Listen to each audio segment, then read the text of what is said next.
Hello, and welcome to another Learning is Change carcast. My name is Ben Wilkoff, and we're trying out a different viewpoint today. Actually, the viewpoint of the speedometer.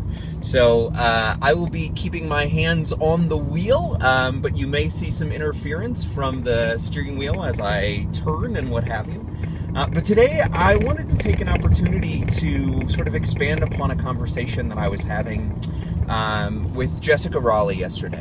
And we were talking about the difference between the logistical side of learning, the planning side of learning, and the actual facilitation side of learning, the teaching, right? Like the on-stage and off-stage kind of stuff. But I also want to think through, and I want your help if you're game, to think through how it is that we find a better balance between the two.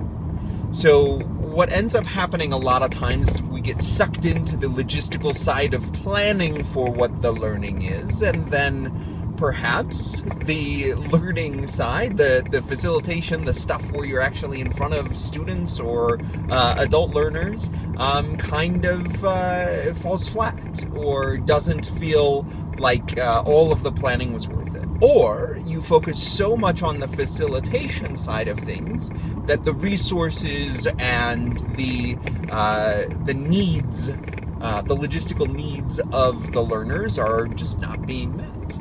And so I'm wondering what the right balance of those two things are. What is the right balance for you of on-stage and off-stage kind of things?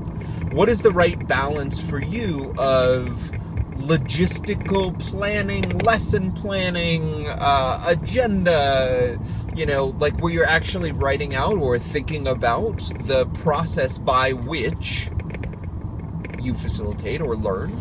And I guess, to a very large extent, what do we need to be able to do while we're in front of folks, while we're with them, while we're facilitating learning, while we're asking good questions? How do we make sure that we don't let that part of it go? Where we're spending all of our time sort of in the, we have to be here and we have to be there for different parts of the day. And I don't have an answer to this question. This is not one where I feel like, I have a good handle on it, because I do really enjoy both in different ways. When I'm planning for, professional development, I really like creating the resources that I know the adult learners will need. When I'm planning a lesson, I really like thinking about and sort of building out what are all of the different things that we will need to do, the activities that we'll need to engage in.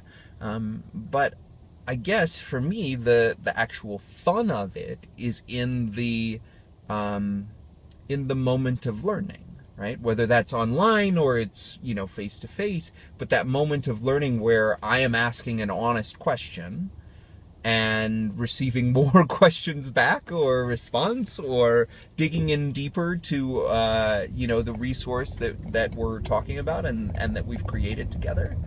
And so that's the question, right? What is the right balance for you in terms of planning and facilitating?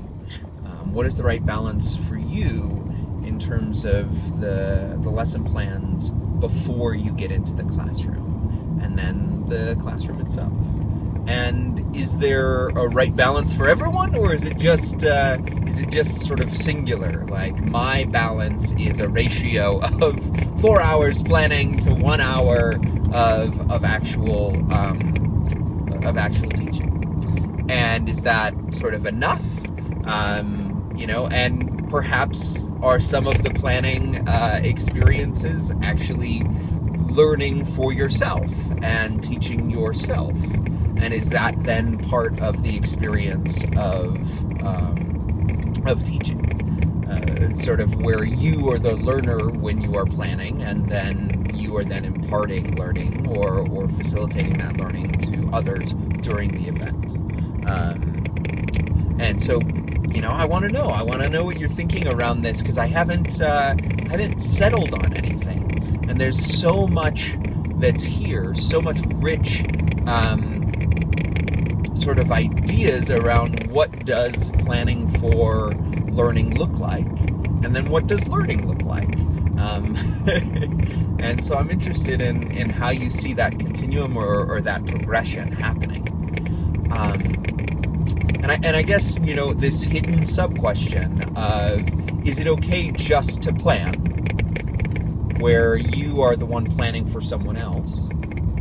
And I guess the reverse, is it okay just to facilitate, where you're taking turnkey or like scope and sequence that you have to follow rigidly?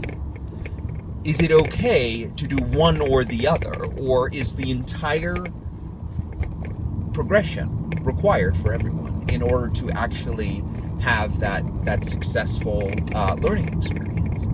Can you separate one from the other? Can a teacher really only teach, or do they also have to be a learner in that planning mode, right? So those are a number of different questions. If you'd like to answer them, please do so on YouTube or on Google+. And I know that this gets posted to the blog at learningischange.com, but I thank you so much for watching, and I look forward to having good conversations with you again soon.